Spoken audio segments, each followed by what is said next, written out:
Hello!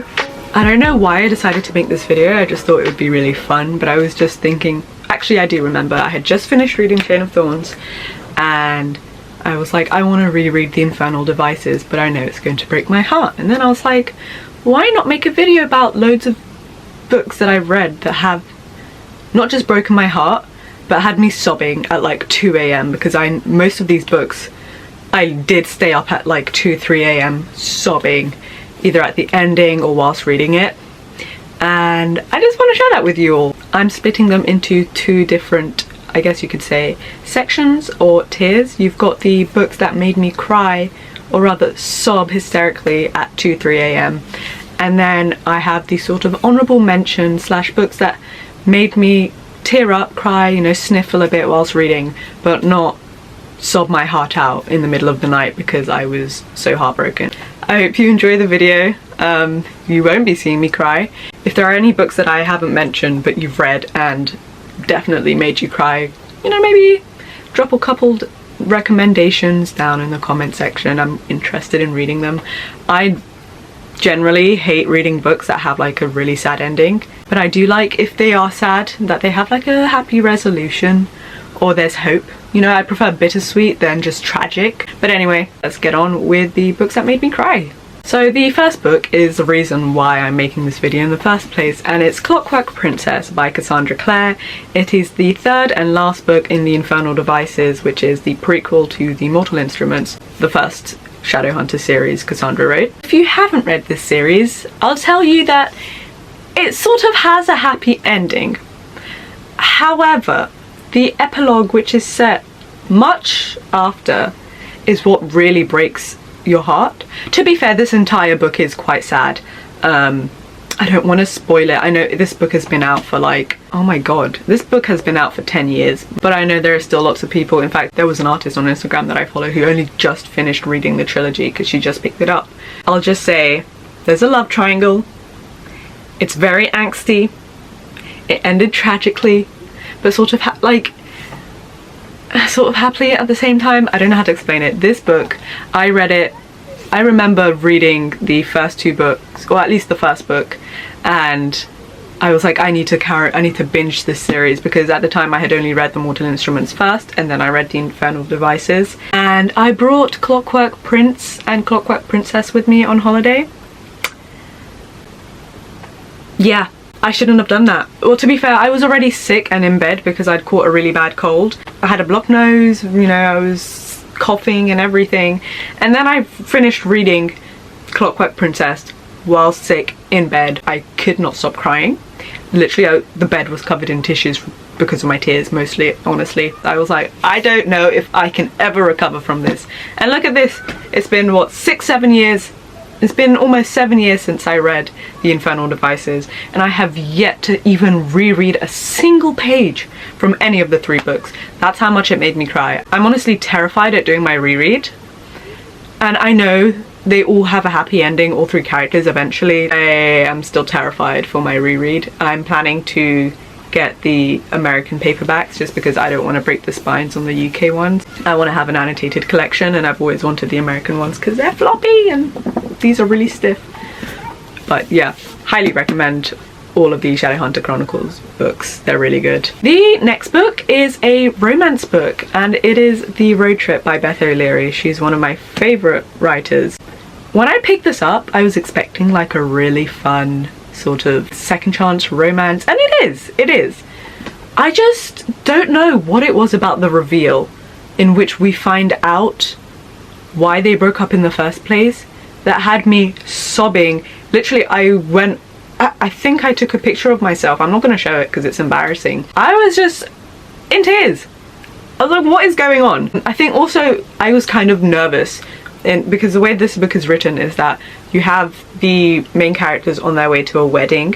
They end up having to share a car with the love interest Dylan, his best friend, or they were best friends in the past, and they've only recently made up after an argument that we don't really know about until later. And the main character, Addie, and her sister are also in another car, and they have someone else who's on the way to the wedding, and they were taking him with them to Scotland, because that's where the wedding is taking place. And they end up in a little crash right at the start of their journey. They end up having to use Addie's car, and they're all crammed in there. And it's like the entire book is about them on the way to the wedding, but also finding out, because there's a bit of a miscommunication thing going on, a bit of lies and all of that. So I had a bit of anxiety as we were going there in the present tense to find out like what caused them to break up, or like just the angst between them two was hurting me. And then you have the past timeline, which is like them meeting and falling in love, and it kind of comes into like a little circle as you read it, like, oh okay, that makes sense, and then the breakup, and then they get back together, sort of thing. Made me cry. However, this is not the saddest Beth O'Leary book I've read. Oh Jesus Christ. The next book is The No-Show by Beth O'Leary. I went into this book expecting myself to hate the love interest. The way they like blurb this book is basically you've got three women all stood up by the same man on Valentine's Day, and I was like, there is no way he can redeem himself. Bitch, when I tell you, I was crying way more than I cried for the road trip. I was so heartbroken when we finished reading one of the, because we have the three protagonists, Miranda, Siobhan and Jane. I'm not telling you who. I believe that's how you say her name. I can never remember this one here. Anyway, I won't tell you which of the three women has a sad ending, but let's just say Beth somehow managed to write, you can't even, this is definitely not a rom-com if you're expecting the book to be a rom-com. It's a romance book, but at the same time, it's like, I just can't explain it. When I literally gasped reading the reveal, and from then on I was just sobbing for the last like 10% of the book. And that's when I vowed I am never rereading this book. And it's funny because I ended up getting really attached to one of the characters who, like, her personality is not one I would really like normally when reading a romance book, or just generally in real life. She ended up being my favourite character out of the three women. And yeah. So if you're going to read The No-Show, be prepared and have tissues. The next book is From Lukov with Love by Mariana Zapata. This is a sort of sports romance in which you have two figure skaters, and they have a sort of rivals to lovers relationship going on, but also best friend's brother. I just love it. This book, it's not a sad book, first of all. It's a romance, but also a rom-com. The thing that made me cry about this book is the fact that I actually didn't expect to see myself as much as I did with Jasmine, the main character. In a couple of ways, she's a bit more prickly than me, or maybe I've just calmed down over the past couple of years. Everything about her like background in terms of like her home life, but also how her personality plays into it, and the dynamics between her and her family, just, it, like, every time and just thinking about it is making me getting choked up, because I love Jasmine so much. I'm so happy she has a happy end, like, story. This is obviously a romance, so it was going to be a happy ending. It's a slow burn as well, but one of my favorite quotes. Growing up, she kind of was always really moody, or like grumpy, or like very focused on like her career and just her hobbies, which is ice skating or figure skating, and she's always been doing that since she was a child. You know, her mum's been trying to support her as much as she could with the amount of money she had, because she was a single mother. Her siblings as well, but she was never really that close to her other siblings because of how volatile of a person she is, and it's not until she got older, which is when the book is set, that she's like already come to terms with the fact that she needed to change her personality. Like, not change, but like she comes to appreciate her family more and realize how much she sort of ostracized herself by accident without meaning to growing up.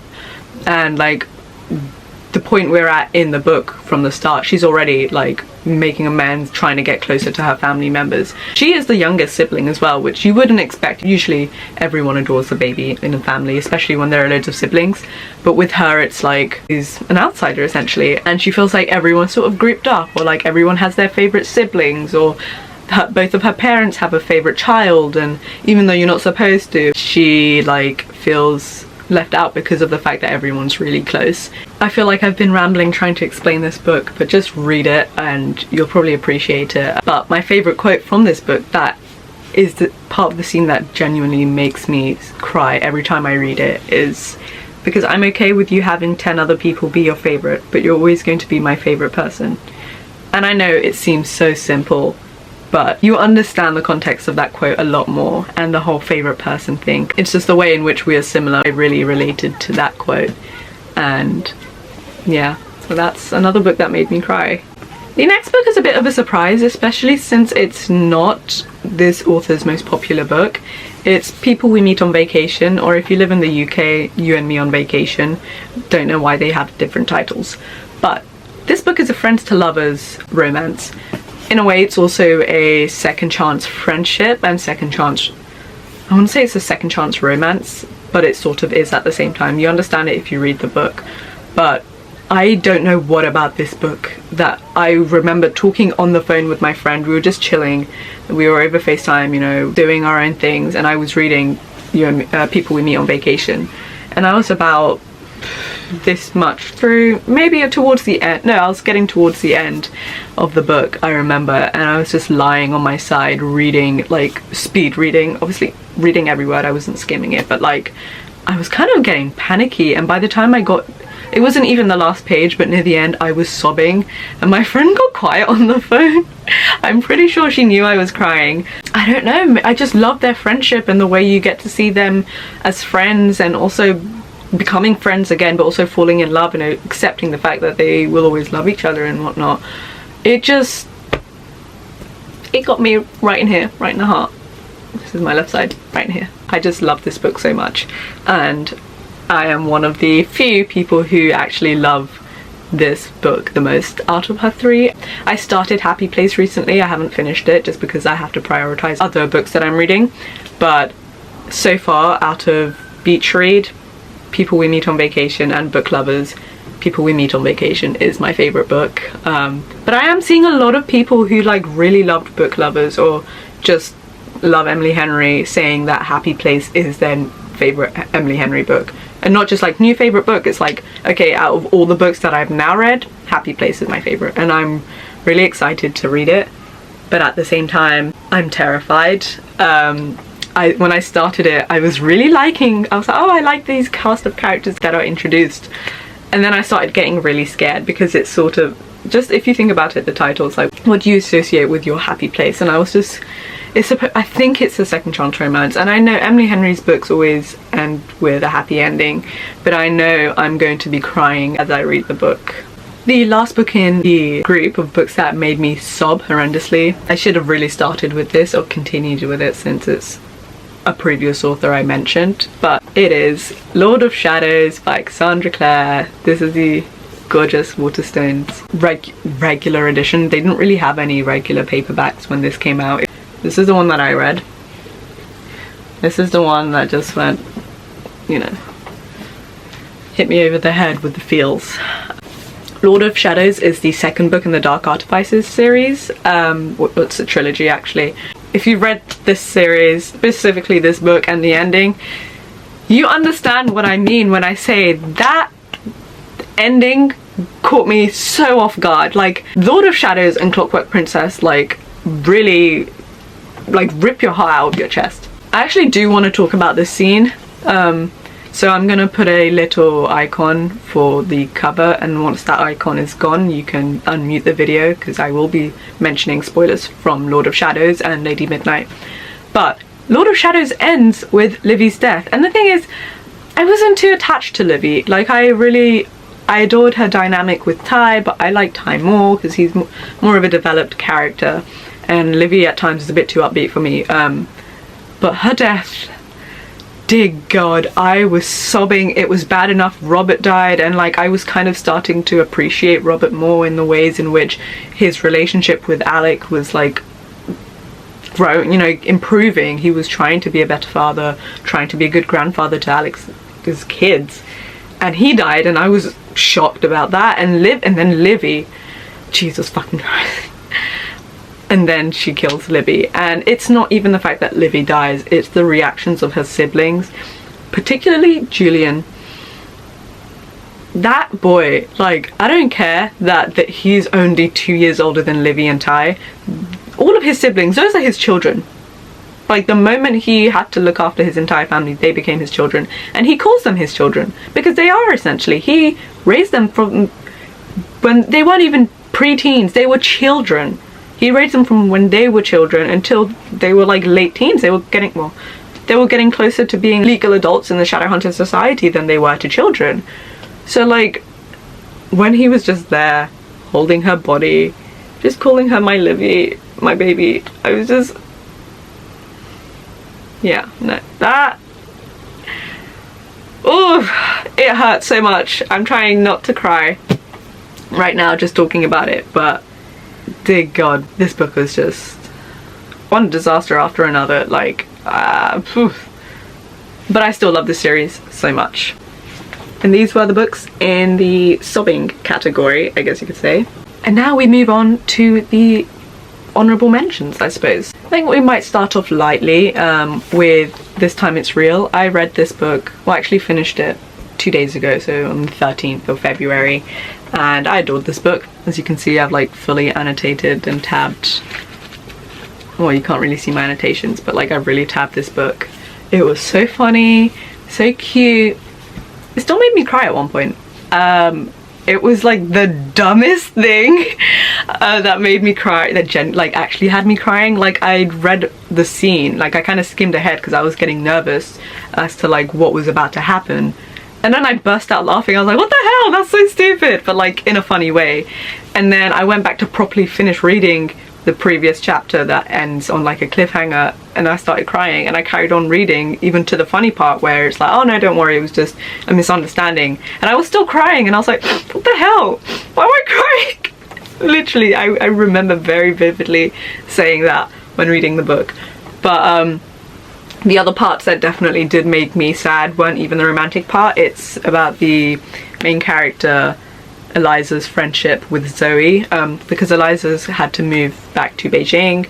Zoe is her friend who lives in LA. They haven't seen each other since they were 15 in person, but they've been keeping in contact almost every single day since she left, because she left LA and was moving to different countries before she moved to Beijing. But you kind of see their friendship sort of slowly drift apart, and it just, oh, the way I was so triggered. I had a really close friend, and we ended up growing apart over a stupid misunderstanding. It's been years and I'm still so hurt. Friendships mean so much to me, so reading that in this book was so heartbreaking for me.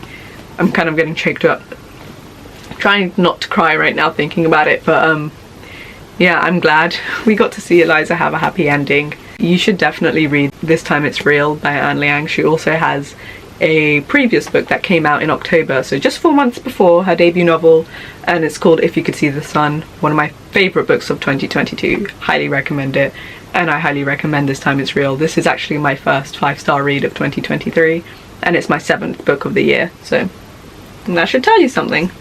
The next book is City of Heavenly Fire by Cassandra Clare. It's the 6th and last book in the Mortal Instruments series, which was her debut series. If you haven't read City of Heavenly Fire, I'm going to mention some spoilery parts, so I'm going to add a little icon. Once it's gone, you can unmute. This might be a bit controversial, but I cried when Jonathan died. I'm sorry, like, his death was so heartbreaking. And I mean Jonathan Morgenstern, I don't mean him as Sebastian. There are parts in this series where I feel bad for him because he was never given a chance by his parents, but to be fair, his mum had a very good reason why. She knew there was something wrong with that kid, but his dad made it so much worse by like treating him the way he did. But when the demon blood was like finally out of his system and out of his body, and his, like, we see his eyes are now green just like his mum and his sisters, and he's like trying to apologize and knowing they won't be able to fully forgive him, and he's trying to like tell them where he put the mortal cup and undo what he did whilst under the influence of the demon blood, and then him dying and saying, I feel so light. God, that gets me every time. Like, he was such a great villain, I have to say, much better than Valentine in my opinion, possibly because I hated him so. Valentine pissed me off, I definitely do hate him. However, Jonathan is a more complex villain and I really appreciated him.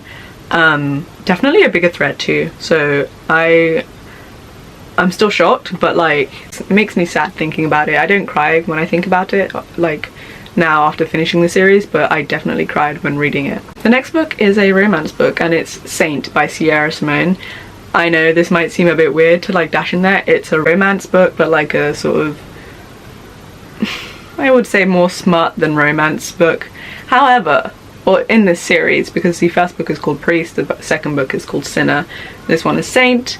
This one actually made me cry, and it's got nothing to do with the romance, but really the reason why the main character Aiden broke up with his partner, and when we find out the whole backstory and about his depression. Again, spoilers for this book will be shown with the icon, but when he came so close to committing suicide, and like the way he told what happened to him, and like telling his whole backstory as to why he left, why he decided to join a church, like oh my god, I was crying. I've never been that bad in my depression, but it was definitely something I could relate to, and I feel like it was written so well, especially for a romance book that for the most part the entire series is mostly smart than romance and plot, but I really appreciate how well it was written. That was Saint. The next book is Beach Read by Emily Henry.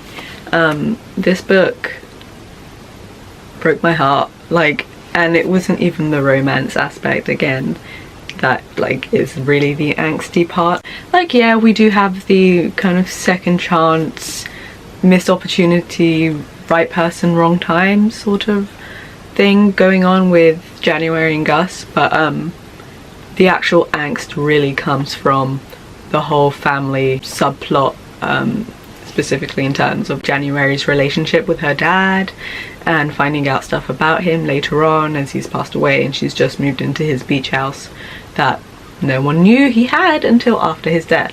The entire plot line regarding her and her dad and just the family broke my heart. I was definitely like sniffling every time we got back to that, and it wasn't like focused on the romance anymore, or not in the moment. Yeah, it just broke my heart. I will say Beach Read in terms of like angst is definitely more angsty than People We Meet on Vacation and Book Lovers, but I still really didn't cry as much as I thought I would.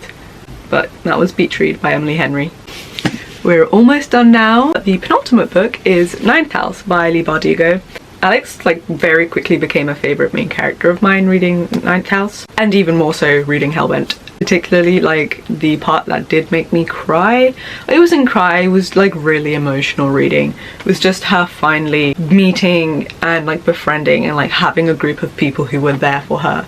And like you kind of start to see that more in Hellbent. I mean, the parts that made me cry in terms of Ninth House, or like made me emotional, was like properly getting into her backstory and like her life as a kid growing up, and her life started to go downhill around the time when she was 14-15 years old, and it was more so because of the fact that she could see ghosts, and it was just and what had happened to her when she was a kid. Obviously if she could choose a different life, she clearly would, because you get to see her like towards the end of like the reveal of her backstory and how she wanted to get out of the situation she was in. She was constantly talking to her best friend like, if we do this and that, then we'll be able to get like jobs, and then we can move out and get a nice place together and whatnot. And it was mostly her friend who was like, yeah, no, we're not getting out of this shithole. I was happy yet also heartbroken when we see her with the gang and like them having each other's backs, especially like her relationship with Dawes growing in Hellbent. I just loved it. It was one of my favourite parts of that book. And that was Ninth House and Hellbent by Leigh Bardugo. And the last book is Chain of Thorns by Cassandra Clare. I've decided to use this edition. Again, it's the American one with the reverse dust jacket, but I wanted to use this one because it has James on the cover, and mostly because the two scenes that made me cry because of this boy. When we got to the confession scene with James and Cordelia finally confessing their love to each other, I was expecting myself to be really happy, just excited and like, yes, finally, you know, vindicated. I did not expect myself to start crying. Do not ask me why. Like, I am so attached to James and Cordelia, that's maybe why, but I was like sniffling, like trying to hold my tears back, kind of wiping at my face whilst reading Chain of Thorns. But particularly that scene, I was like, thank God. Like, this might sound crazy, but I definitely think I cried more at that and the other scene than I did at Christopher's death. That's mostly because I was in shock.